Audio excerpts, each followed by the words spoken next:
चलिए आइए आज का कंसेप्ट शुरू करते हैं। आज का कंसेप्ट का नाम है टारगेट कॉस्टिंग।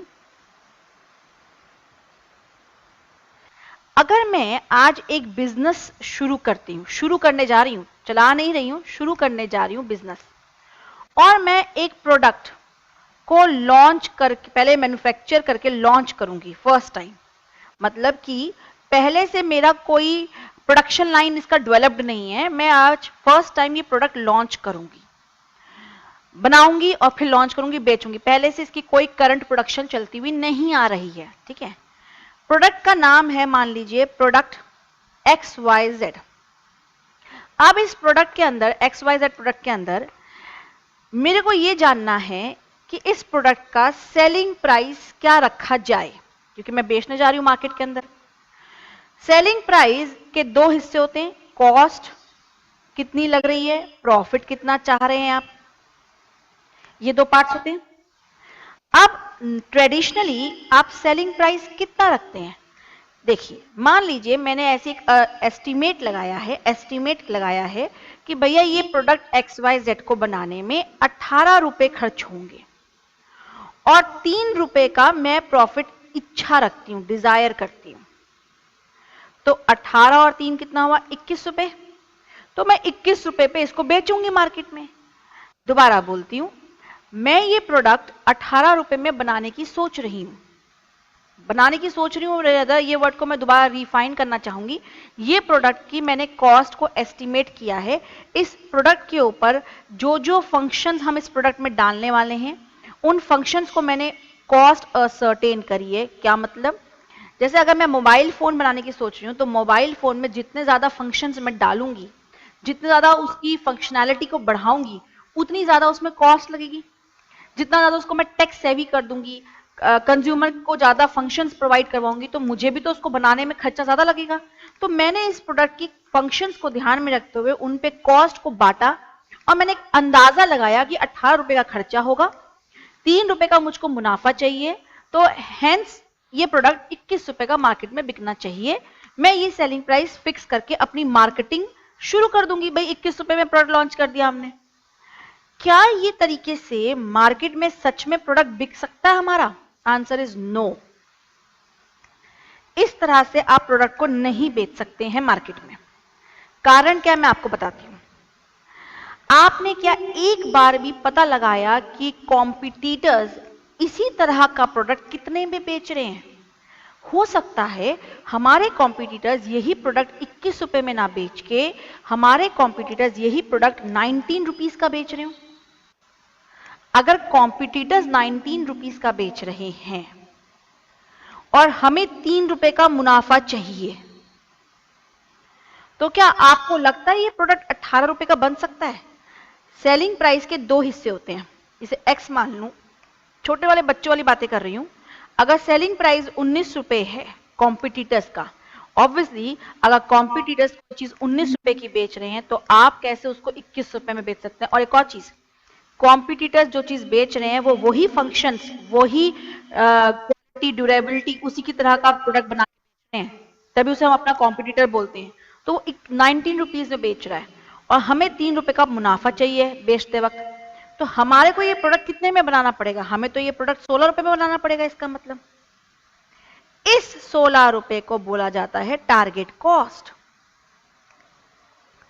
ये है new technique. Ma'am new technique किस चीज की? मैं समझाती हूं। ट्रेडिशनली पहले कॉस्ट डिसाइड हुआ करती थी, प्रॉफिट जोड़ा किया जाता था और सेलिंग प्राइस डिसाइड होता था। लेकिन नई टेक्निक में पहले सेलिंग प्राइस मार्केट का सर्वे करो, कितने में ये माल बिक सकता है। आप क्या कितने में बेचोगे वो इंपॉर्टेंट नहीं है। आप 21 में क्या, आपको अगर मैं तो 25 में बेचूंगा, थोड़ी बिक जाएगा। मार्केट में पता तो करो ये चीज बिकती कितने में है। मार्केट में ये चीज 19 से ऊपर की नहीं बिकेगी। ओके जी, ये तो आपका फिक्स हो गया ना, ये तो बिकेगा ही इतने में। अब आप बताओ आपकी संस्था को चलाने के लिए कितने मुनाफे को आपको डिजायरेबल है? डिजायरेबल मुनाफा अपना short term, long term, medium term, सारे लोन्स, दोबारा बोलती हूँ, long term, short term goals, objectives company के जो भी हैं, आगे चल के कितना आपको एक्सपेंशन करना है, क्या क्या करना है, उसके हिसाब से आपको आज इस प्रोडक्ट से कितना मुनाफा कमाने की इच्छा है वो लिखो यहाँ पे। ये आपने कंपनी के प्रॉफिट ऑब्जेक्टिव्स को ध्यान में रख के, प्लानिंग को ध्यान में रख के डिसाइड करो। इसके बाद जो बची हुई है ये है टारगेट कॉस्ट। अब इस टारगेट कॉस्ट का क्या मतलब कि भैया अगर प्रोडक्ट बनाना है, प्रोडक्ट XYZ बनाना है तो 16 रुपए में ही बनाना पड़ेगा, नहीं बन सकता तुमसे 16 रुपए में तो फिर इसको बनाने की कोई फायदा भी नहीं है, क्योंकि अगर 16 रुपए में नहीं बनाओगे, 16 रुपए में मैन्युफैक्चरिंग कॉस्ट नहीं खर्च करोगे, ज्यादा खर्च करोगे तो मुनाफा घट जाएगा। तो 19 में ही बिक सकता है, 21 में तो बिक ही नहीं सकता। जब कॉम्पिटिटर वही चीज 19 में बेच रहा है तो तुम कैसे बेच लोगे? तो हेंस आपको ये प्रोडक्ट 16 रुपए में बनाना ही पड़ेगा। अब आपको ये प्रोडक्ट 16 रुपए में बनाना पड़ेगा। आपने एस्टिमेट की थी कि आपकी प्रोडक्शन की कॉस्ट 18 रुपए बैठेगी और बनाना आपको ये प्रोडक्ट 16 रुपए में पड़ेगा। इसका मतलब आपको अपनी कॉस्ट को किसी तरीके से कंट्रोल करना पड़ेगा, कॉस्ट को कंट्रोल करना पड़ेगा। कॉस्ट कंट्रोल का आपका अभी से ही ऑब्जेक्टिव हो गया है कितना रुपया? 2 रुपए की कॉस्ट को आपको कंट्रोल में करना ही पड़ेगा। आपका एस्टीमेट था। एक और बात, मैंने अभी ये प्रोडक्ट बनाया नहीं है, बनाऊंगी, अभी तो मैं प्लानिंग डिजाइनिंग स्टेज पे हूं। 18 में मेरा मेरा हिसाब किताब जुड़ रहा है, बनाना मुझे 16 में पड़ेगा। नहीं बना पाऊंगी तो सब कुछ शेल्फ आउट कर दो, बंद कर दो, because that is until unless you achieve your target cost you cannot achieve your desirable profit and selling price cannot be increased। ठीक है, सो आपको कॉस्ट को कंट्रोल करने का आपका ऑब्जेक्टिव हो जाएगा 2 रुपए का। ये है टारगेट कॉस्टिंग। टारगेट कॉस्ट को असर्टेन किया जाता है। आपके हिसाब से क्या कॉस्ट बैठेगी? करंट कॉस्ट आपको लगता है जो अभी आपको दिख रहा है कि हाँ भाई हमारी लेबर जो है, हमारा जो कैपेसिटी है, हमारा जो इंस्टॉलेशन है प्लांट एंड मशीनरी, उन सबको ध्यान में रखते हुए एलोकेट करने के बाद हमारी कॉस्ट 18 बैठ रही है। बैठनी चाहिए 16। कुछ भी करो, अब ये कुछ भी क्या करें भैया, कैसे कॉस्ट को कंट्रोल जो करें वो कैसे करें, तो उस पर थोड़ा सा डिस्कशन करेंगे। ये कंसेप्ट जो है ना, ये वाला कंसेप्ट थ्योरी वाइज भी इंपॉर्टेंट है और ये कंसेप्ट प्रैक्टिकल क्वेश्चंस में भी है। तो थ्योरी पे भी ध्यान देना इसका और प्रैक्टिकल कंसेप्ट पे भी ध्यान देना, तो हम दोनों पे ध्यान देने वाले हैं। अब हम बात किस पे करने वाले हैं मैं बताती हूँ। इसे को कहते हैं टारगेट कॉस्टिंग, मतलब कॉस्ट को आपको जो कर लाना है वो कितने पे लाना है? 16 रुपए पे। उसी के बेसिस पे ये सब डिसाइड होता है। हम अब फोकस करने वाले हैं इस वाले हिस्से पे। जब तक मैं अभी थोड़ी देर 5-7 मिनट अभी थ्योरी समझा रही हूँ इसकी, तो मैं आपको ये समझाने की कोशिश करूंगी कि कैसे 18 रुपए से कॉस्ट 16 रुपए पे लाई जाएगी। 2 रुपए कम करने का हमारा ऑब्जेक्टिव है, वो कैसे अचीव कंपनी कर सकती है, क्या क्या टेक्निक इस्तेमाल करके। ठीक है, आइए, अभी कुछ नहीं लिखना, अभी सब हम आपको लिखवाएंगे। ठीक है,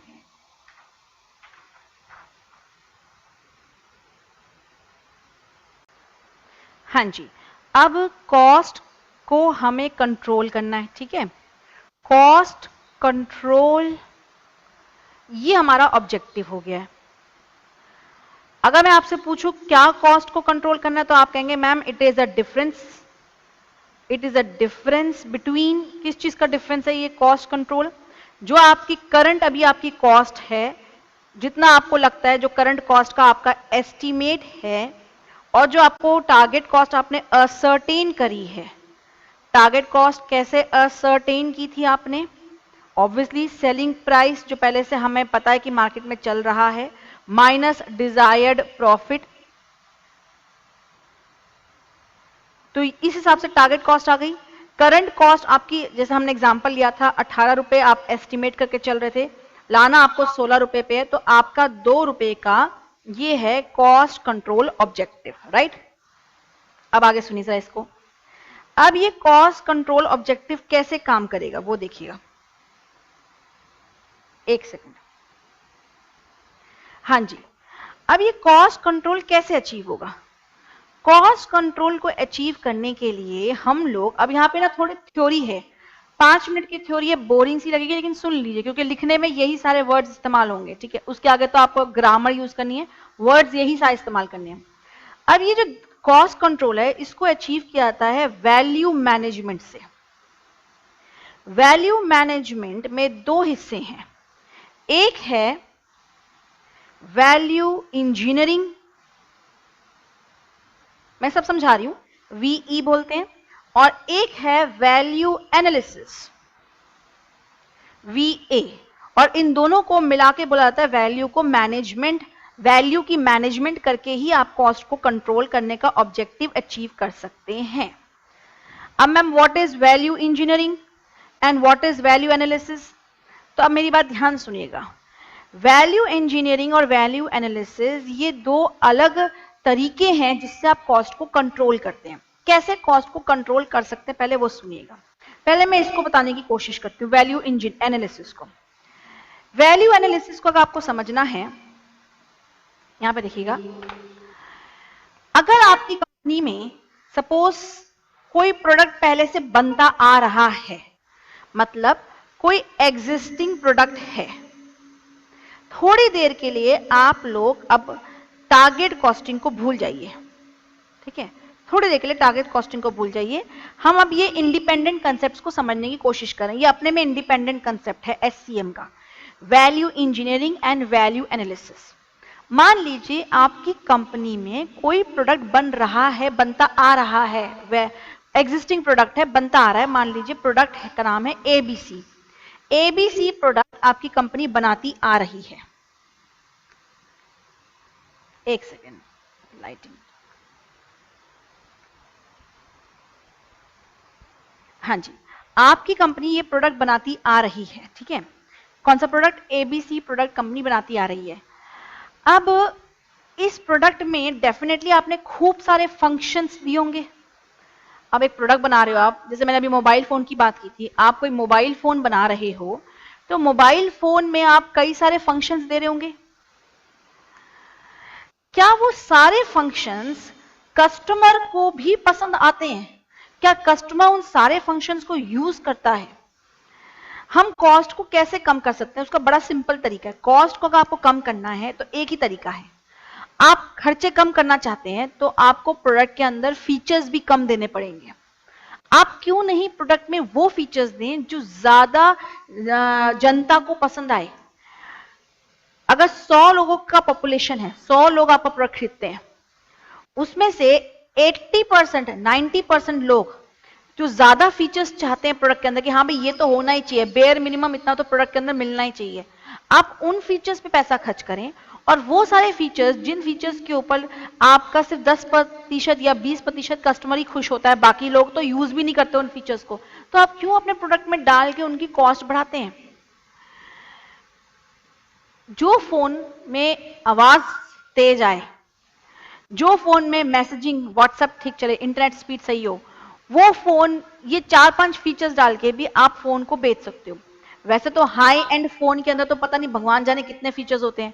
आप एक प्रिंटर को भी चला सकते हो अपने फोन से, एक जगह पे बैठ के, प्रिंटर कहीं और हो। मेरा कहने का मतलब ये है कि ऐसी फीचर्स का इस्तेमाल करने वाले लोग तो कम है कि भाई एक जगह पे आप बैठे हैं, अपने फोन से प्रिंटर को चला सकते हैं, ऑफिस के प्रिंटर को, ऑफिस में दूसरे रूम में प्रिंटर रखा हुआ है, आप अपने फोन से उसको कनेक्ट करके चला सकते हैं। ऐसे कई सारे फीचर्स हैं जो हम फोन के अंदर होते हैं, पर क्या हम सारे फीचर्स यूज करते हैं? मैक्सिमम 3-4 फीचर्स जो रेपिडेटली यूज करते हैं। अगर आपको किसी फोन की कॉस्ट को कम करना है तो उसमें वही लिमिटेड फीचर्स डालिए ना आप। कम फीचर्स इक्वल टू कॉस्ट भी कम खर्च होगी। फीचर्स, उसकी physical appearance, hence what do you mean by value analysis? Coming back to a point, हमें क्या करना होगा वैल्यू एनालिसिस में? वैल्यू एनालिसिस टेक्निक का इस्तेमाल, कुछ भी नहीं लिखना, मैं सब लिखवाऊंगी, नोट्स हमारे जो दिए जाएंगे उसमें सब लिखा भी हुआ है, उसको दिखाऊंगी भी अभी, ठीक है। वैल्यू एनालिसिस टेक्निक जो है, ये एग्जिस्टिंग जो प्रोडक्ट आप बना रहे हैं उस पर काम की जाती है। इस पे एग्जिस्टिंग प्रोडक्ट के अंदर आप पता लगाइए कि एग्जिस्टिंग प्रोडक्ट क्या क्या फंक्शंस दे रहा है। एग्जिस्टिंग प्रोडक्ट को आप बाइफिकेट, या क्या मैं ऐसे बोलूं, ब्रेक डाउन कर दीजिए असेंबलीज में। मतलब एक प्रोडक्ट को बनाने में उसमें क्या क्या, कब कब आप क्या क्या चीजें ऐड करते जाते हैं, वैल्यू कब कब ऐड हो रही है इस प्रोडक्ट के अंदर, वैल्यू कब कब ऐड हो रही है, ये आप उसमें देखिए। आपने रॉ मटेरियल इस्तेमाल किया, उसके ऊपर आपने क्या चीज और लगाई कि वो प्रोडक्ट के अंदर वैल्यू ऐड हुई, उसके अंदर उसके फंक्शंस ऐड हुए, उसके फीचर्स बढ़े, उसकी यूजेबिलिटी बढ़ी। आप पूरे प्रोडक्ट को ब्रेक डाउन कर दीजिए डिफरेंट डिफरेंट असेंबलीज में कि हाँ भाई ये इतना असेंबल हुआ, अब इसमें ये चीज और जोड़ी, हमने ये चीज और जोड़ी, ये चीज और जोड़ी। फिर हर एक स्टेज में आपने कितना कितना कॉस्ट इनकर किया, आप वो भी कितना कितना कॉस्ट इनकर कर रहे हैं आप वो भी देखिए। फिर कौन सा फंक्शन, कौन सी असेंबली पॉइंट आपको लगता है कि हाँ ये वाला असेंबली पॉइंट या ये वाला फंक्शन ऐड ना भी करते तो भी हमारे प्रोडक्ट की मार्केट में वैल्यू उतनी ही बनी रहती, काफी कस्टमर तब भी खुश रहते, तो उस वाले फंक्शन को आप हटा सकते हैं बीच में से।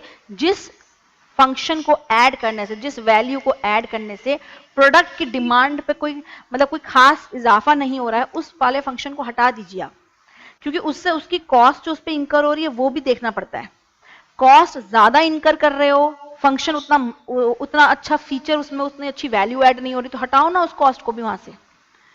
कॉस्ट एंड वैल्यू मतलब कितनी कॉस्ट खर्च करके उस प्रोडक्ट में कितना उसके अंदर इजाफा हो रहा है, उसकी फीचर्स के अंदर, उसको कंपैरिजन करना पड़ेगा आपको। इसी प्रक्रिया को वैल्यू एनालिसिस कहा जाता है, जिसमें से जो जो फंक्शन से कोई वैल्यू ऐड या खास वैल्यू ऐड नहीं हो रही in comparison to cost incurred, वो फीचर्स वो फंक्शंस को हम हटा देते हैं। इससे आप कॉस्ट को क्या कर पाते हैं, कंट्रोल।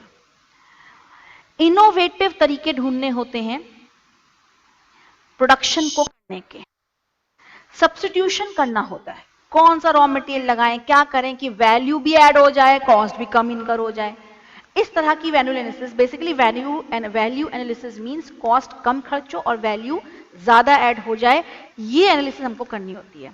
सो इनोवेटिव टेक्निक्स प्रोडक्ट्स को बनाने की इस्तेमाल करके, जो कि इनोवेटिव भी हो और कॉस्ट इफेक्टिव भी हो, ऐसे खर्चा करके ही प्रोडक्ट की क्या बढ़ाइए आप, फीचर को बढ़ाइए।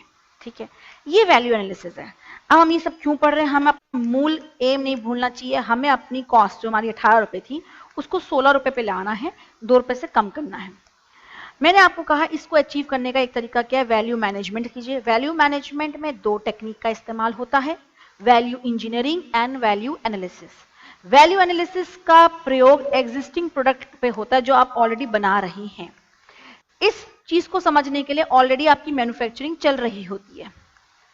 बट मैंने तो आपको कहा था कि टारगेट कॉस्टिंग तो तब की जाती है, मैंने आपको अभी समझाया भी था, मैं आपको दिखाती हूं, मैंने आपको समझाया भी था कि टारगेट कॉस्टिंग जब हम करते हैं, किसी चीज की हम कॉस्ट निकालते हैं, तो ये वो प्रोडक्ट होता है जो अभी हमने बनाना शुरू करना है।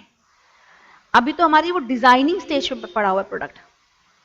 तो अब क्या करना है वो सुनिए, क्योंकि अभी तक आपका अपना प्रोडक्ट, ये तो प्रोडक्ट एबीसी था ना, टारगेट कॉस्टिंग में तो हम कौन सा प्रोडक्ट इस्तेमाल कर रहे थे, प्रोडक्ट एक्स वाई जेड।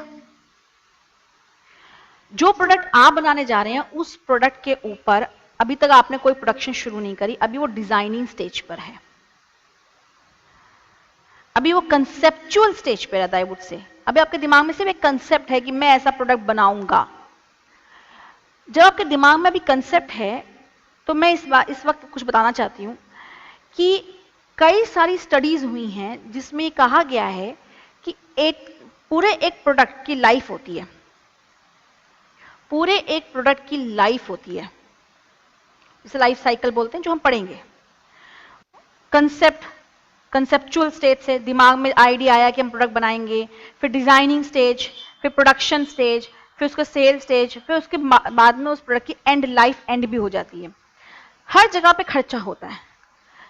काफी सारी स्टडीज ने कहा है कि 80% तक का खर्चा, मतलब पूरी लाइफ टाइम में इस प्रोडक्ट को बनाने में जो खर्चा होता है, 80% खर्चा तो उसके शुरुआत के कंसेप्चुअल और डिजाइनिंग जो शुरुआत में होता है, रिसर्च होती है, उसी में ही खर्चा हो जाता है। मतलब एक प्रोडक्ट को बना के पूरी लाइफ टाइम, जैसे मान लीजिए एक प्रोडक्ट 10 साल तक ही चलने वाला है मार्केट में, उसके बाद वो खत्म हो जाएगा प्रोडक्ट। जैसे पेजर आया था, पेजर आपने देखा मोबाइल फोन से पहले पेजर्स, अब तो नहीं बिकते, तो जब पेजर्स आए खूब बिके, तो एक पेजर की लाइफ थी प्रोडक्ट की, मार्केट में आया, खूब उसका पीक भी आया, खूब बिका, फिर डाउनफॉल होना शुरू हो गया और फिर दूसरे प्रोडक्ट ने उसको टेक ओवर कर लिया, दूसरा प्रोडक्ट बिकना शुरू हो गया और उसकी लाइफ एंड हो गई।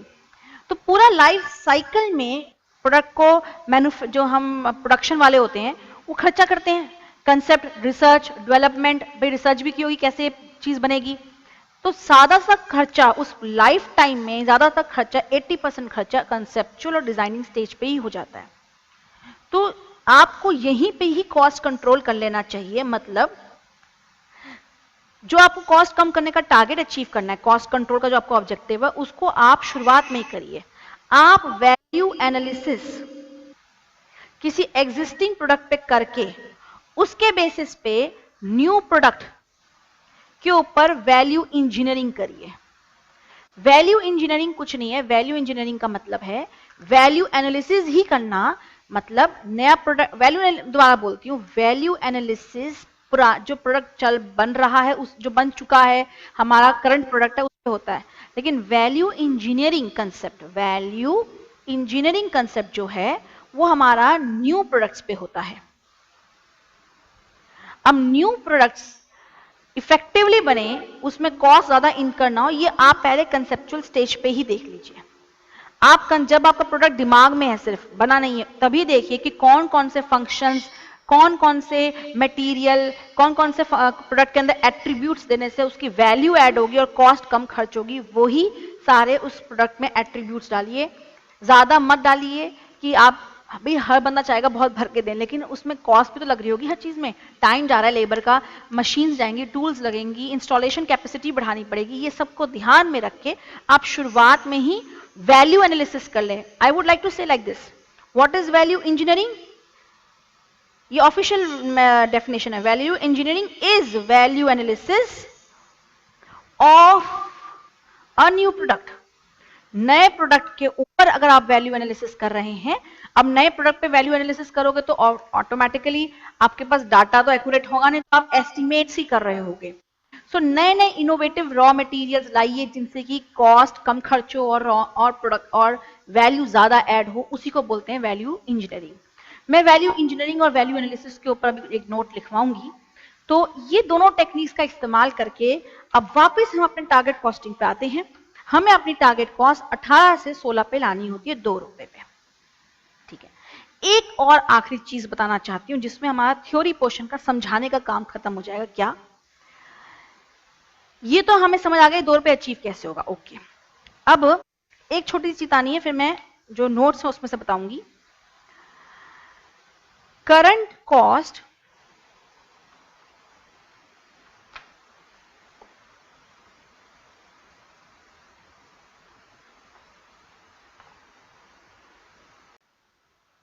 हाँ जी, अब यहां पे देखिए जरा,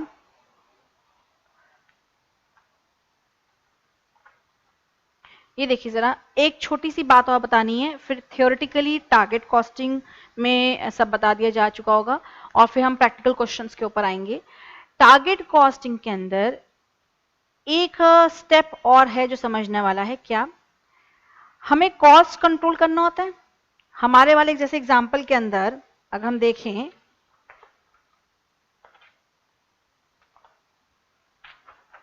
हमें 18 रुपए से 16 रुपए पे आना था। 18 रुपए हमारी करंट एस्टिमेटेड कॉस्ट थी, जो हमें लग रहा है कि भाई हाँ प्रोडक्ट को बनाने में 18 रुपए खर्च होंगे। हमने पता लगाया कि टारगेट हमारे को चीज को बनाना तो 16 रुपए में ही पड़ेगा, तो हमको 2 रुपए की कॉस्ट को रिड्यूस करना है, कॉस्ट को कंट्रोल करना है, ये हमारा ऑब्जेक्टिव है। अब इस ऑब्जेक्टिव को भी 2 पार्ट्स में आपको बाइफिकेट करना होगा। कौन से 2 पार्ट्स, वो सुनिए जरा। एक तो आपका कॉस्ट, ये 2 रुपए में से कितनी कॉस्ट रिड्यूस हो सकेगी, कितनी कॉस्ट रिड्यूस हो सकेगी वो पता लगाइए, और कितनी कॉस्ट रिड्यूस करने में चैलेंज आएगा। इसे हम नाम देने जा रहे हैं स्ट्रेटेजिक कॉस्ट, और ये है टारगेट कॉस्ट। थ्योरेटिकली क्या समझना है वो मैं बताती हूं।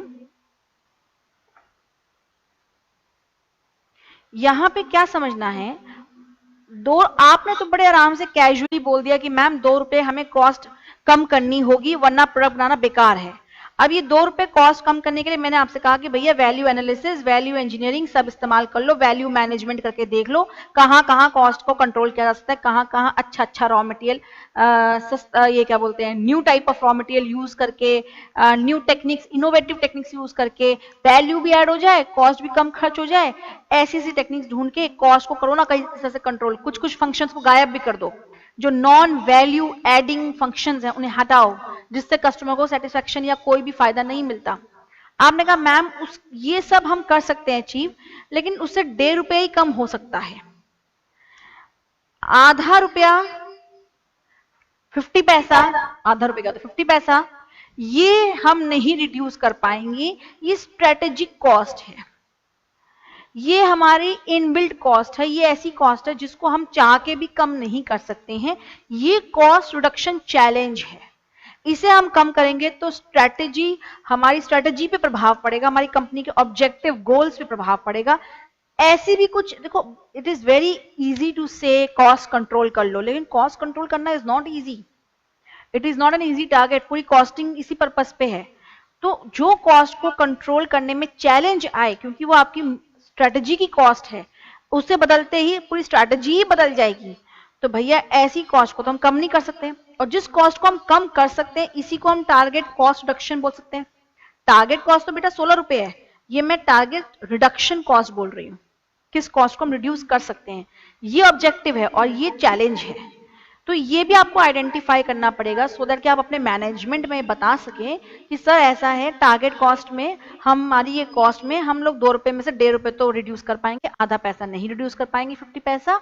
तो आप अपने प्रॉफिट में, अब क्योंकि हम टारगेट कॉस्ट अचीव नहीं कर पा रहे और हमने सेलिंग प्राइस फिक्स कर रखा था, मैं यहाँ की बात करूं, अब आपने कहा टारगेट कॉस्ट ये अचीव करनी है, पर ये अचीव हो ही नहीं पाएगी, ये तो 16.5 ही रहेगी, 50 पैसा आप कम नहीं कर पा रहे हो, और 19 रुपीज से ऊपर में आप बेच नहीं सकते, तो ठीक है प्रॉफिट कम करो, फिर और क्या कर सकते हैं, स्ट्रेटेजिक कॉस्ट तो नहीं कम की जा सकती है।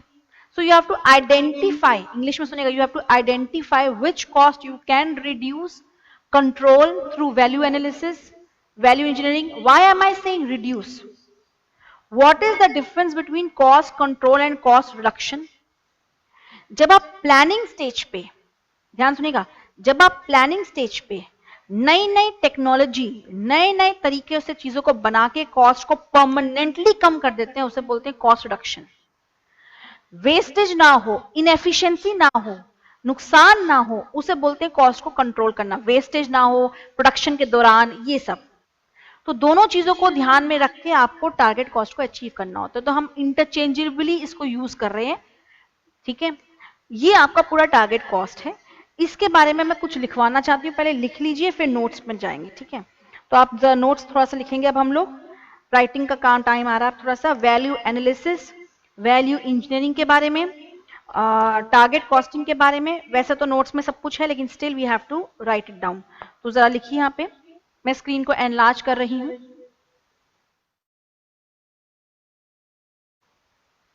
हाँ जी, लिखना शुरू करते हैं।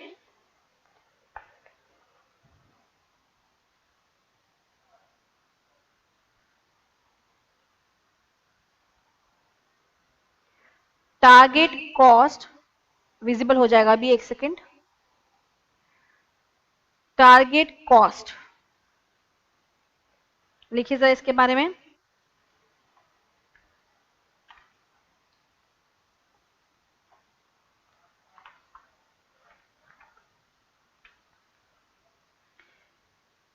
is defined as a structured approach in determining the cost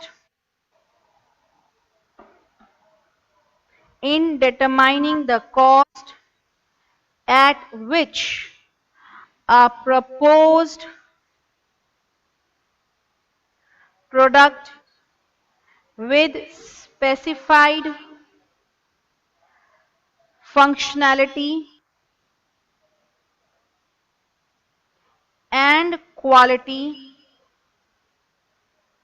must be produced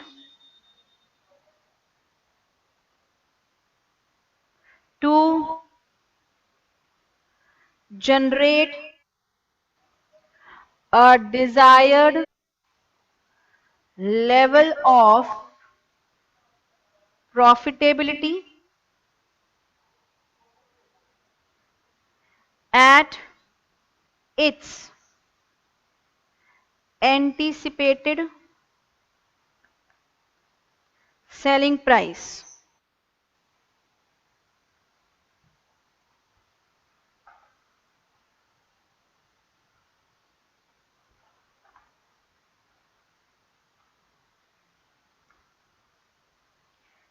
Value engineering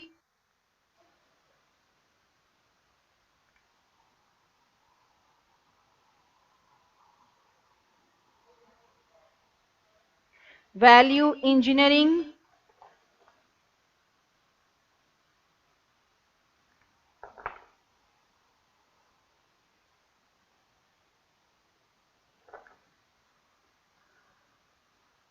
concerned with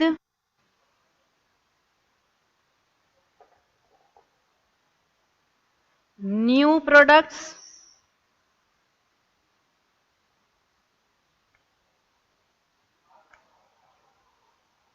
आगे लिखिए, applied during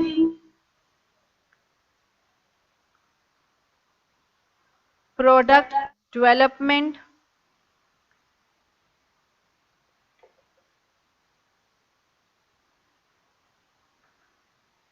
focus on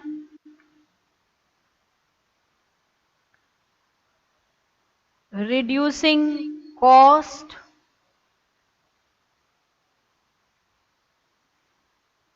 improving functions. Next sheet पे लिखूंगी अब मैं,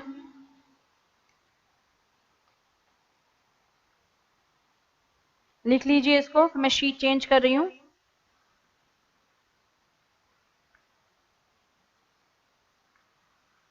शीट चेंज कर रही हूं मैं। कभी आप लिख ना पाए ना बच्चों तो स्क्रीन को पॉज कर लीजिए, ठीक है। आगे लिखिए,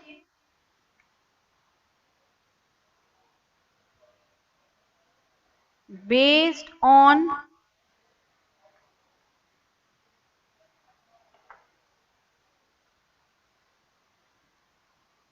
product evaluation and analysis,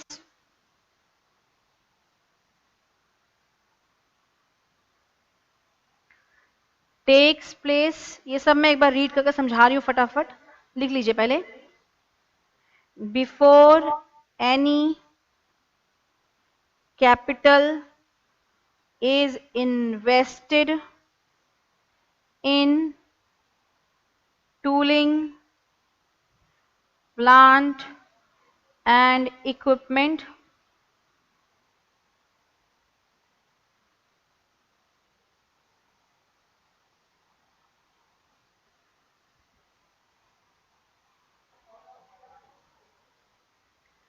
आगे लिखिए, value analysis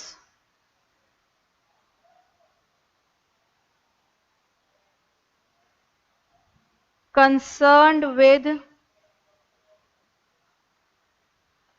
existing products,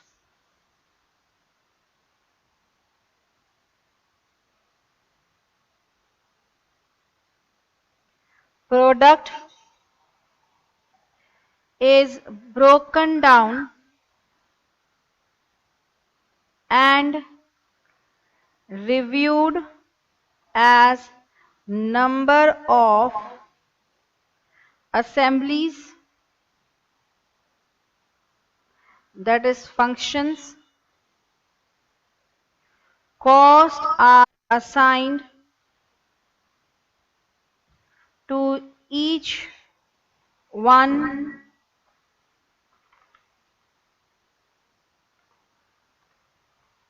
each one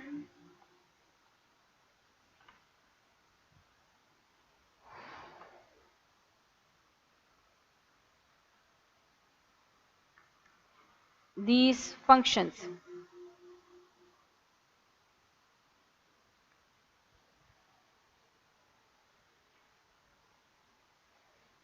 Point to note,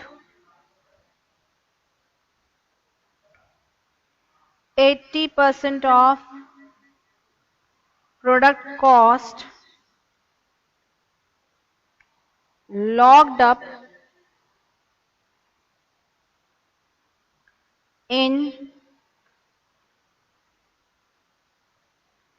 design development stage.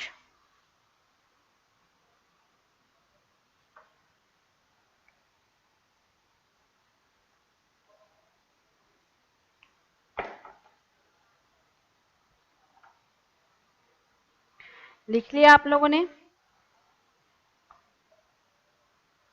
मैं इसको एक्सप्लेन करती हूँ, लिख लीजिए, फिर मैं अपने नोट जो हमने आपको नोट्स प्रोवाइड किए हुए हैं उसको एक्सप्लेन करते हैं।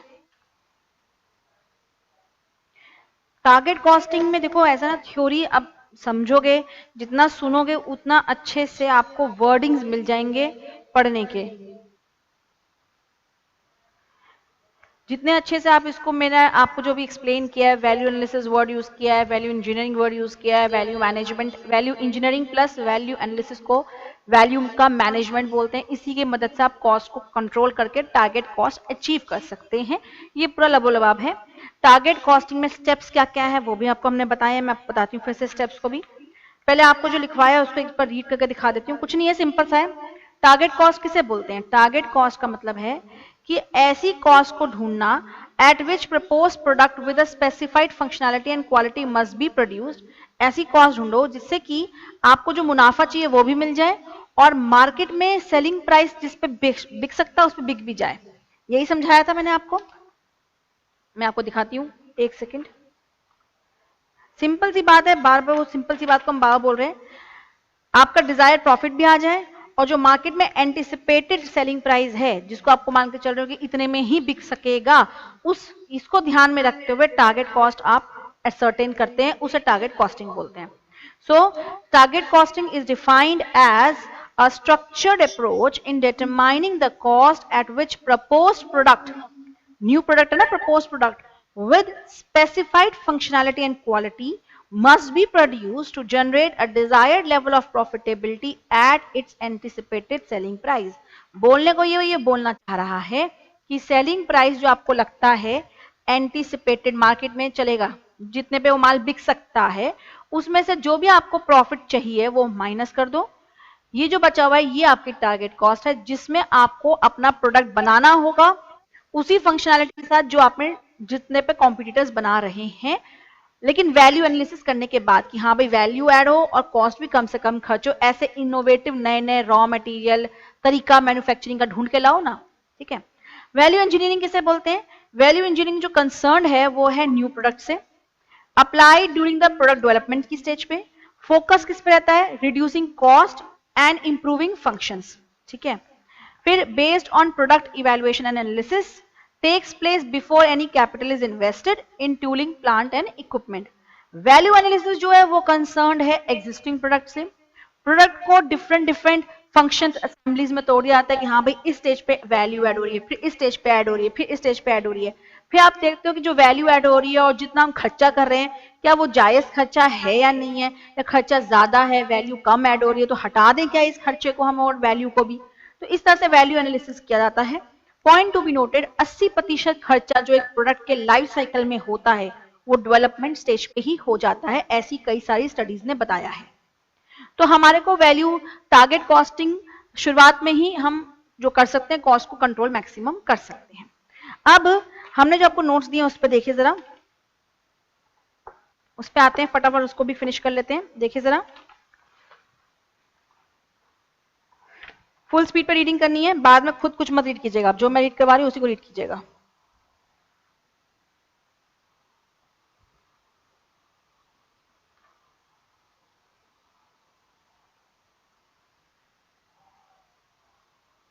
देखिए जरा, अब स्टेप्स क्या क्या हैं।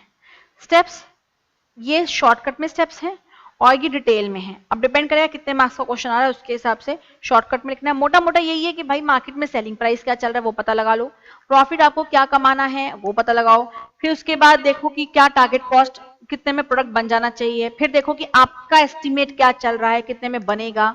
18 में आपको लग रहा है बनेगा, बनाना 16 में पड़ेगा, तो 2 रुपए की कॉस्ट कंट्रोल करनी पड़ेगी। फिर कॉस्ट कंट्रोल करने को वैल्यू इंजीनियरिंग एनालिसिस करके कॉस्ट को कंट्रोल करें। देखिए जरा, आइडेंटिफाई द, और एक और चीज, आपको सिर्फ यही आइडेंटिफाई नहीं करना कि चीज कितने पे बिकेगी, ये भी आइडेंटिफाई कर सको कि कितना वॉल्यूम बिक पाएगा। क्योंकि फिक्स कॉस्ट पर यूनिट निकालने के लिए आपको ये भी तो पता लगाना पड़ेगा ना कि हाँ भाई इसका इतना वॉल्यूम ही बिक सकता है। तो फिक्स कॉस्ट को वॉल्यूम पे स्प्रेड करोगे तब जाके तो पर यूनिट कॉस्ट निकलेगी ना। तो वॉल्यूम कितना आप एंटिसिपेट करो कि हाँ भाई इतना माल तो बिक ही जाएगा, वो भी आपको पहले से असर्टेन करके चलना पड़ेगा। लेकिन रियलिस्टिक एक्सपेक्टेशन रखिएगा, ये नहीं कि मेरे हिसाब से 1 लाख यूनिट्स बिक जाएंगे जबकि बिक रहे हैं या बिकेंगे 20,000 units.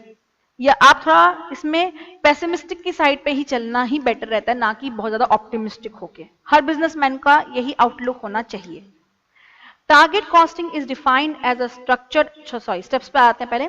Step number 1, identify the market requirement as regards to design. अब मैं आराम से बोल रही हूँ, मार्केट में किस तरह के उस प्रोडक्ट को लेकर डिजाइन, यूटिलिटी और क्या नीड है न्यू प्रोडक्ट को लेकर, और कितना इंप्रूवमेंट की जरूरत है जो ऑलरेडी प्रोडक्ट्स बिक रहे हैं। ये तो मार्केट रिसर्च हुआ प्रोडक्ट की क्वालिटी वॉलिटी को लेकर। फिर सेट करो टारगेट सेलिंग प्राइस क्या होगा, कस्टमर की एक्सपेक्टेशन के बेस पे, आपका क्या नहीं, आपके हिसाब से नहीं, कस्टमर कितना देने को तैयार है।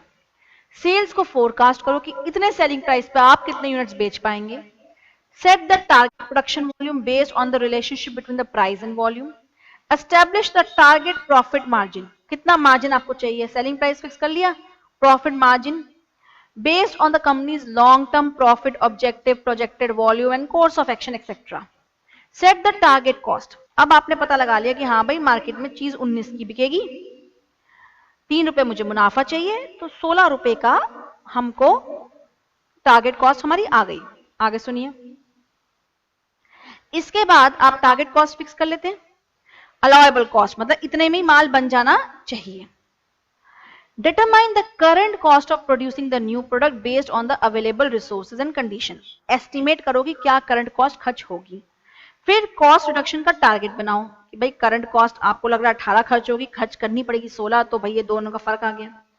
अब आप बताओ कि कॉस्ट को कैसे रिड्यूस करेंगे, इस टारगेट को कैसे अचीव करेंगे, इसके लिए आइडेंटिफाई करो कहाँ कहाँ खर्चे कम किए जा सकते हैं, और उस अपॉर्चुनिटीज को देखने के लिए कि कहाँ कहाँ खर्चे कम किए जा सकते हैं, उसके लिए आप value engineering and value analysis technique का इस्तेमाल करें। फिर कॉस्ट रिडक्शन को अचीव करें और फिर टारगेट प्रॉफिट इफेक्टिव इंप्लीमेंटेशन ये सब करें। फोकस ऑन फर्दर पॉसिबिलिटीज, और आगे भी देखते रहिए कैसे कॉस्ट को रिड्यूस और भी किया जा सकता है। किसने कहा है कि टारगेट कॉस्ट ही अचीव करनी है, उससे भी कम कर दो यार। अगर आपको लगता है चीज 16 में बननी चाहिए, 15 में बना के देखो ना। फ्यूचर पॉसिबिलिटीज क्या है और भी कॉस्ट को कम करने की, ये भी कॉन्टिन्यूअस चलता रहना चाहिए। इसी को स्टेप्स को डिटेल में बता रखा है नीचे, ठीक है, यही स्टेप्स को। तो ये आपका है। इसमें से मैं फिर भी एक बार फटाफट रीड करना चाहूँ तो मैं कर देती हूँ, चलिए खुद भी आप रीड करेंगे, मैं कर देती हूँ।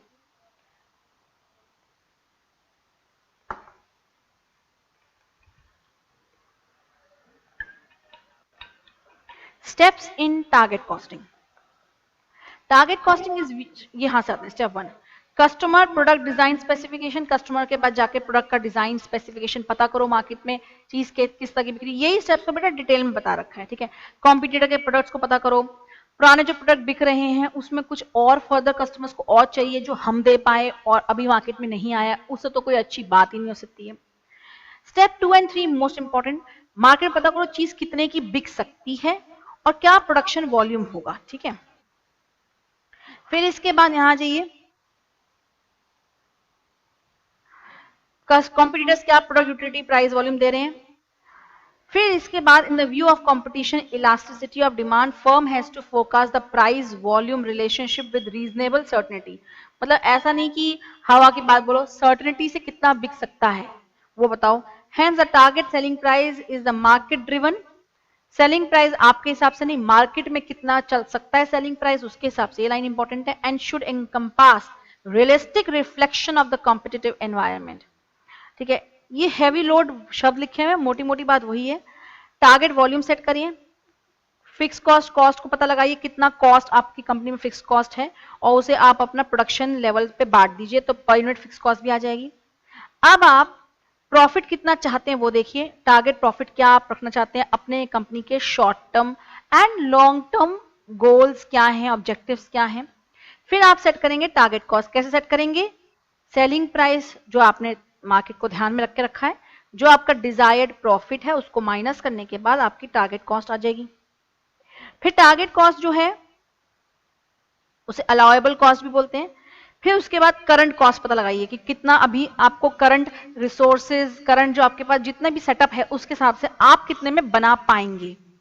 फिर उसके बाद कॉस्ट रिडक्शन टारगेट बनाइए, 18 में बना पाएंगे, बनाना चाहिए 16 में। 2 रुपए का टारगेट कॉस्ट है, उस टारगेट कॉस्ट को 2 भागों में आप बांटेंगे। टारगेट कॉस्ट को नहीं बेटा, कॉस्ट जो रिड्यूस करनी है उसको 2 भागों में आप बांटेंगे। Reduction objective and reduction challenge, जो मैंने आपसे कहा था कि 50 पैसा तो मैं कम ही नहीं कर सकती, वो मेरी स्ट्रेटेजिक कॉस्ट है, तो वही लिखा हुआ है। ठीक है, इसके बाद identifying the cost reduction opportunities, कहां कहां कॉस्ट कम की जा सकती है। वैल्यू इंजीनियरिंग, वही लिखा हुआ है। Total target is broken down in various components, each component studies opportunities for cost reduction are identified, these activities are refer to value engineering and value analysis. तो ये आपका वैल्यू एनालिसिस, और further future में भी कहां कहां cost reduce हो सकती है वो हम सब करेंगे। अब हम लोग इसके प्रैक्टिकल एस्पेक्ट की तरफ जाएंगे। कुछ क्वेश्चंस हैं उन्हें सॉल्व करना शुरू करेंगे। जो मैंने आपको हैंड आउट जो आपको हमने वो दे रखा है मटेरियल, उसमें आप लोग अब क्वेश्चन निकालेंगे। देखिए जरा, question number 6, 7, 8, I think 9th भी आपका जो है वो टारगेट कॉस्टिंग पे है। तो अब हमारा जो सेकंड पार्ट है लेक्चर का वो है प्रैक्टिकल एस्पेक्ट, जो क्वेश्चंस हैं टारगेट कॉस्टिंग के। डोंट वरी, एवरेज क्वेश्चंस हैं, एक ही क्वेश्चन थोड़ा अच्छा क्वेश्चन है, बाकी तो नॉर्मल क्वेश्चंस हैं। तो उसको शुरू करते हैं next part of the lecture के अंदर। चलिए अब हम लोग टारगेट कॉस्टिंग के क्वेश्चन से शुरुआत करते हैं, ठीक है। और ये एक इंटरेस्टिंग क्वेश्चन पहले ले रही हूँ, फिर बोरिंग वाले क्वेश्चन लूंगी। ये क्वेश्चन नंबर 9 देखिए जरा, ये एक पॉपुलर क्वेश्चन है। क्वेश्चन नंबर 9 ये सारी बुक्स में आपको मिलेगा, ठीक है। ये क्वेश्चन इंपॉर्टेंट है टारगेट कॉस्टिंग का, ध्यान से देखना, याद रखना। टारगेट कॉस्ट का मतलब ये है मार्केट में कॉम्पिटिटर कितने पे बेच रहा है वो पता करो, तुम कितना प्रॉफिट चाहते हो वो पता करो, जो टारगेट सेलिंग प्राइस मार्केट में चल रहा है उसमें से तो तुम्हें प्रॉफिट चाहिए वो माइनस करो, बचा हुआ तुम्हारा कॉस्ट है, इतने में ही तुमको प्रोडक्ट बनाना पड़ेगा। ठीक है, तो देखिए जरा यहाँ पे, you the manager of paper mill M limited, एक सेकेंड,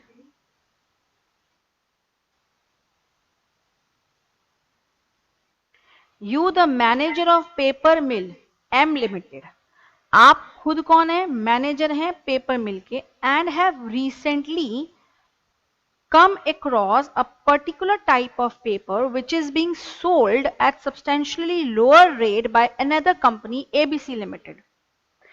आप मैनेजर हैं पेपर मिल के and have recently come across,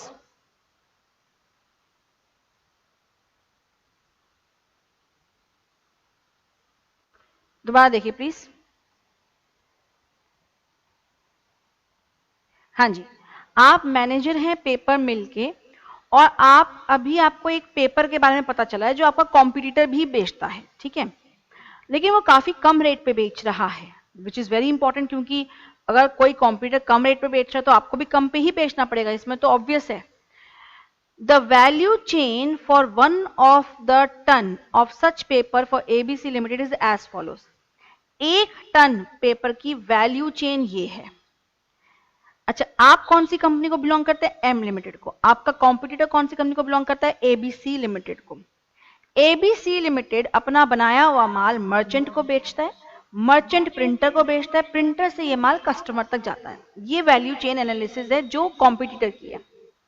ABC limited अपना माल बेचता है, sales this particular paper to merchant, यहां से मर्चेंट को जो पेपर बिकता है एट द रेट ऑफ 1466 पर टन, full stop.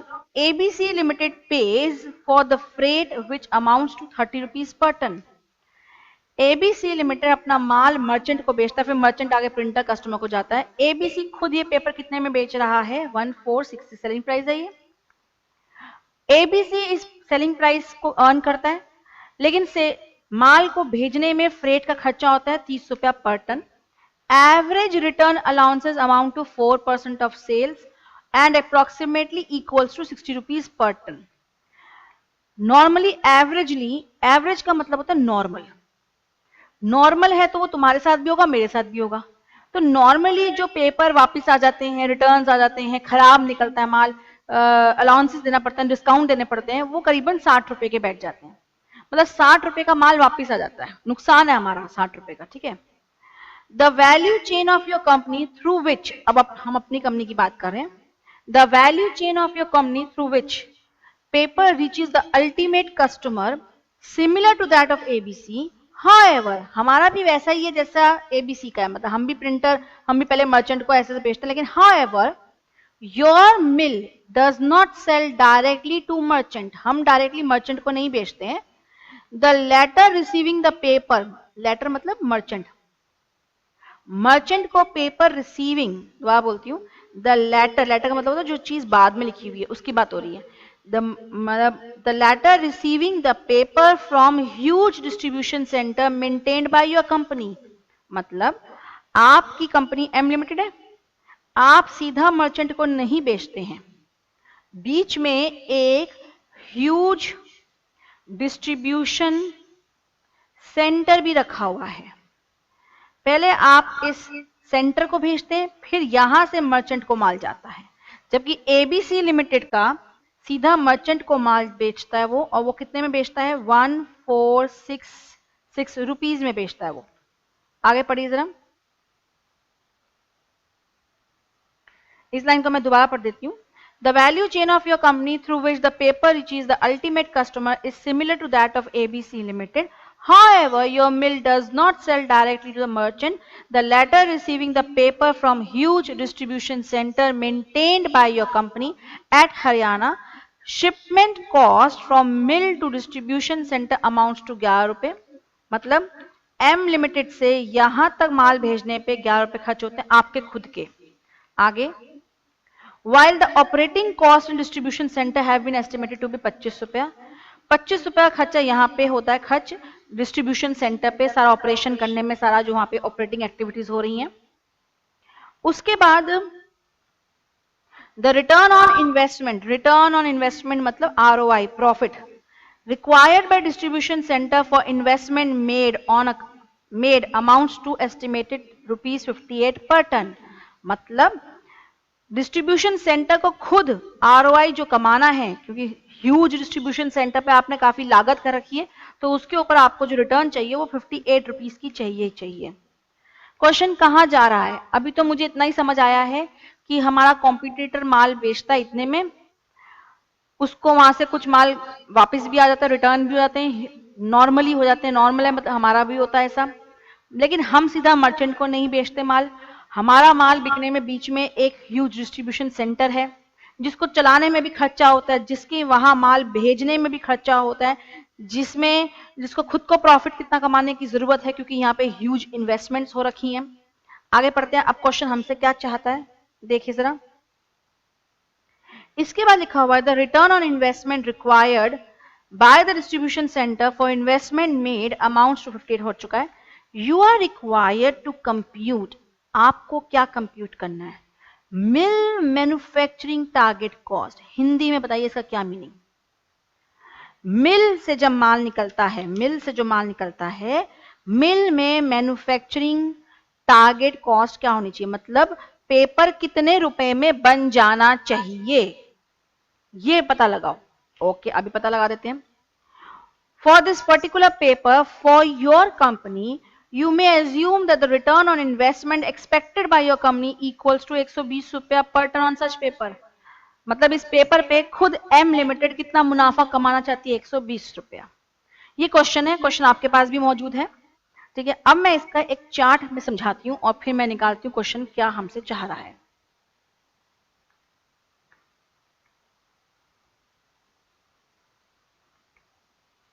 देखिए जरा, आंसर नंबर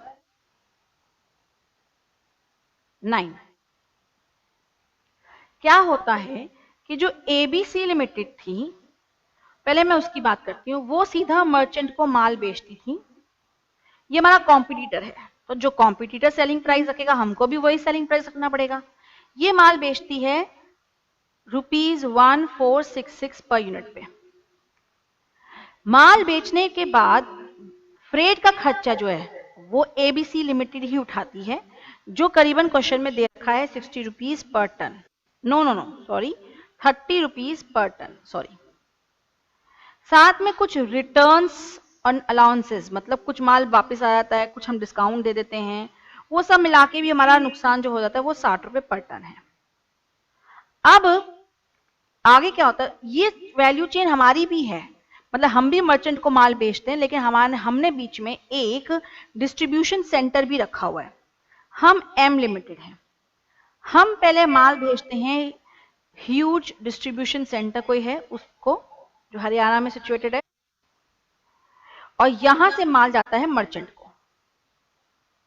ठीक है, अगर एबीसी लिमिटेड फ्रेट का खर्चा उठाती है तो आप भी उठाएंगे। अब क्वेश्चन ये है कि एम लिमिटेड मिल में जब ये पेपर बनाएगा मिल में, तो मिल में मैन्युफैक्चरिंग जो होगी पेपर की वो कितने रुपए में हो जानी चाहिए, उसकी टारगेट कॉस्ट निकालो। मैंने टारगेट कॉस्ट कैसे निकालना सिखाया आपको, ये बताइए। मैंने आपसे कहा, मैं आपको ये बेटा ये रफ वर्क है, ऐसे आप प्रेजेंटेशन नहीं करेंगे, मैं तो समझा रही हूँ क्वेश्चन को। ठीक है, आपको मैंने क्या सिखाया वो बताइए जरा, एक सेकंड। मैंने आपको बता रखा है, यहां पे लिख रही हूं मैं, सेलिंग प्राइस में से जो सेलिंग प्राइस मार्केट में कॉम्पिटिटर्स का होता है उसमें से आप माइनस कीजिए आपको जितना प्रॉफिट रखना है, बचे हुए में आपको वो चीज बना लेनी है। ठीक है, अब माल कितने में बिक सकता है मार्केट में? 1466 का ही बिक सकता है, क्योंकि आप बेचे या एबीसी, एबीसी तो आप सस्ते में बेच रहा है 1466 का, तो आपको भी कितने में मर्चेंट को बेचना पड़ेगा। तो इसका मतलब आपका सेलिंग प्राइस जो फिक्स हो जाना चाहिए वो कितना, आपको भी कितने में बेचना पड़ेगा? 1466 में। ठीक है जी, 1466 में आपको बेचना पड़ेगा, क्योंकि आपका कॉम्पिटिटर भी मर्चेंट को इतने में ही बेच रहा है, तो आपको भी मर्चेंट में इतने का ही बेचना पड़ेगा। अब 1466 में से आपके बीच में खूब सारे खर्चे होते हैं, उनको हटा दो, बचे हुए पैसे में ही तो पेपर बन पाएगा, है ना भाई। मर्चेंट को जो माल भेजते हो उसमें से रिटर्न अलाउंसेस कितने का हो जाता है? 60 रुपए का हो जाता है रिटर्न अलाउंसेस। आपको फ्रेट का खर्चा भी उठाना पड़ेगा 30 रुपए, क्योंकि एबीसी उठाता है, आपको भी उठाना पड़ेगा। मर्चेंट तक माल पहुंचाने में 30 रुपए का खर्चा, चाहे ये माल ह्यूज डिस्ट्रीब्यूशन सेंटर से जाता हो, पर यहां से यहां तक माल पहुंचाने का खर्चा 30 रुपए लगता है, ये फ्रेट का खर्चा भी उठाना पड़ेगा। भाई ये सारे खर्चे इसी में से तो पे होंगे, उसके बाद जो पैसा बचेगा उतने में ही तो पेपर बन सकता है। फिर आपकी एम लिमिटेड जो है वो प्रॉफिट भी कमाना चाहती है, 120 रुपया प्रॉफिट भी हटा लो। चलो, ह्यूज डिस्ट्रीब्यूशन सेंटर में भी खर्चा होता है, वो भी हटाओ भैया। ऑपरेटिंग कॉस्ट कुछ खर्च होती है, कितनी खर्च होती है? ऑपरेटिंग कॉस्ट खर्च होती है करीबन 25 रुपए। फिर खुद ह्यूज डिस्ट्रीब्यूशन सेंटर आरओआई कमाना चाहता है, कितना कमाना चाहता है आरओआई? ये कमाना चाहता है 58 रुपीज। फिर यहां से यहां माल भेजने में ही 11 रुपए खर्च होते हैं फ्रेट के, क्योंकि यहां से यहां माल तोला जाता है, जैसे एबीसी माल मर्चेंट को भेजता है वो तो खर्चा आपका भी होगा नॉर्मली। ये सब खर्चे गायब करने के बाद जो पैसा बचेगा उस पैसे में मिल मैन्युफैक्चरर को अपना पेपर बनाना पड़ेगा। तो बेसिकली सेलिंग प्राइस में से प्रॉफिट मार्जिन भी हटाया, ऊल झलूल के खर्चे जो मैन्युफैक्चरिंग के बाद के होते हैं वो भी हटा दिए, फ्रेट वेट के, रिटर्न अलाउंसेस के, उसके बाद जो पैसा बच रहा है इतने रुपए में आपको अपना पेपर बना के तैयार करना होगा। अगर उतने में पेपर आप तैयार नहीं कर पा रहे हैं तो भैया ऐसा है, फिर पेपर तैयार करना बंद कर दो, क्योंकि आप फिर पेपर 1466 में नहीं बेच पाओगे। ठीक है, तो this is the huge channel. अब मैंने ये जो चीज लिखी ना ऐसे, इसको अब मैं टेबल में लिखूंगी कि भाई ये सेलिंग प्राइस है, इसमें से ये सब माइनस करते जाओ, इसके बाद जो बचेगा वो टारगेट कॉस्ट है। तो उसी की प्रेजेंटेशन मैं दिखा रही हूं, इसे कॉपी करना तो कर लीजिए, मैं पेज की स्क्रीन को बड़ा कर देती हूँ।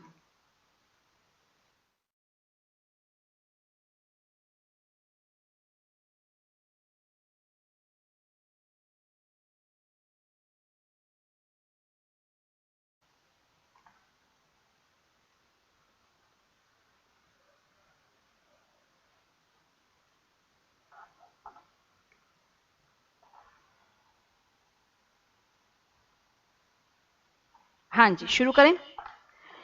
चलिए, ये बेटा जब हम आंसर लिख रहे तो आप साथ साथ में लिख लीजिए, जितना लिख सकते हैं मोटा मोटा, ठीक है। प्रेजेंटेशन ये तो मैंने समझाने के लिए था, आंसर तो ऐसे लिखा जाएगा इसका। आंसर नंबर आपका 9 है ये, कंप्यूटेशन ऑफ टारगेट कॉस्ट। इसमें आप स्केल से लाइन बनाएंगे, ठीक है।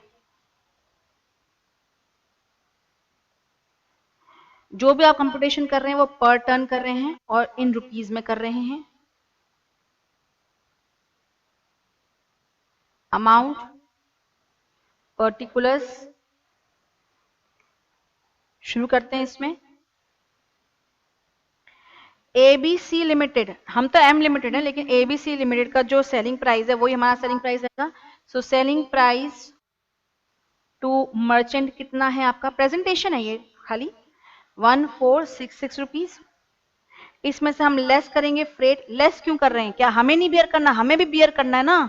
हम भी लेस करने का मतलब, कई बच्चे ना मुझसे क्लास में क्या पूछते हैं कि मैम ये फ्रेट का पैसा लेस कर रहे हैं हम लोग यहाँ से, ये 146 में से क्या हम फ्रेट बियर नहीं करेंगे। अरे हम करेंगे ना फ्रेट बियर, तभी तो इसमें से ये रकम माइनस करने के बाद पता कर रही हूँ कि ये सारा खर्चा उठाने के बाद कितना पैसा बच जाता है पेपर को बनाने में, ठीक है, बनाने के लिए। सो लेस फ्रेट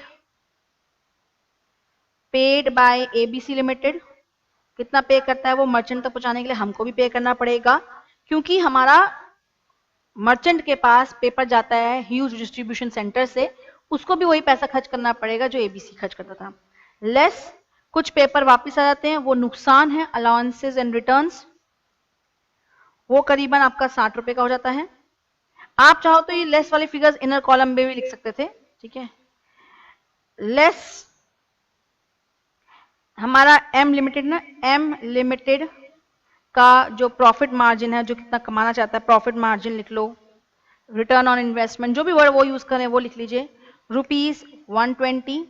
ये सब माइनस करने के बाद आपके पास आ रहा है 210, सब टोटल लिख लीजिए, क्योंकि अभी ये टारगेट कॉस्ट नहीं है, अभी तो हमारे खुद के एज एम लिमिटेड हमारे अपने भी बतेरे खर्चे हैं जो हम माइनस करेंगे, उसके बाद जो पैसा बचेगा उसमें हमें पेपर तैयार करना है। सब टोटल में से माइनस करेंगे लेस। अब इसमें से हम लेस करते हैं क्या क्या खर्चे, देखिए जरा, 60, 30, 120 हो गया। अब यहाँ आता है हमारा ह्यूज डिस्ट्रीब्यूशन सेंटर का खर्चा, ठीक है। आइए जरा, लेस हम शिपमेंट का खर्चा उठाएंगे, जब हम डिस्ट्रीब्यूशन सेंटर को भेजेंगे, shipment and shipment cost to distribution centre कितना है वो खर्चा है 11 रुपए, रुपीस का लोगो बना देते, ये स्लैब नीचे चलेगा। इसमें से हम फिर से लेस करेंगे, डिस्ट्रीब्यूशन सेंटर को चलाने में भी खर्चा होता है, वो खर्चा भी हमारे को इसी में से पे करना है। Operating cost of distribution centre कितना है वो, जिनको समझ आ गए वो चाहे तो फॉरवर्ड करके नेक्स्ट क्वेश्चन भी देख सकते हैं। लेस लिखना हो तो लिख भी सकते हैं। लेस डिस्ट्रीब्यूशन सेंटर खुद अपना प्रॉफिट कितना रखना चाहता है इसी रकम में से, भाई कि भाई मेरा भी प्रॉफिट इतना हो, ये सेलिंग प्राइस है ना, तो प्रॉफिट जितना जिसको रखना है वो रख लो, उसके बाद जो बचेगा। तो डिस्ट्रीब्यूशन सेंटर का आरओआई वो है आपका कैपिटल चार्ज, लिखा हुआ है कई बुक्स में इसको, कैपिटल चार्ज का मतलब है कैपिटल पे इतना रिटर्न हमें अर्न करना ही करना है, विच इज योर 58 रुपीज। इसके बाद जो बचेगा वो है आपका target manufacturing cost of the mill, और वो आ रहा है 1162, मतलब इतने रुपए में आपको पेपर बनाना होगा। This is target costing. तो इसका इतना सिंपल सा क्वेश्चन है, मतलब आपको पेपर आपका कितने रुपए में बनता है इंपॉर्टेंट नहीं है, इतने में बनाना पड़ेगा आपको, ठीक है, टारगेट कॉस्ट है। इसे कॉपी कर लीजिए फटाफट।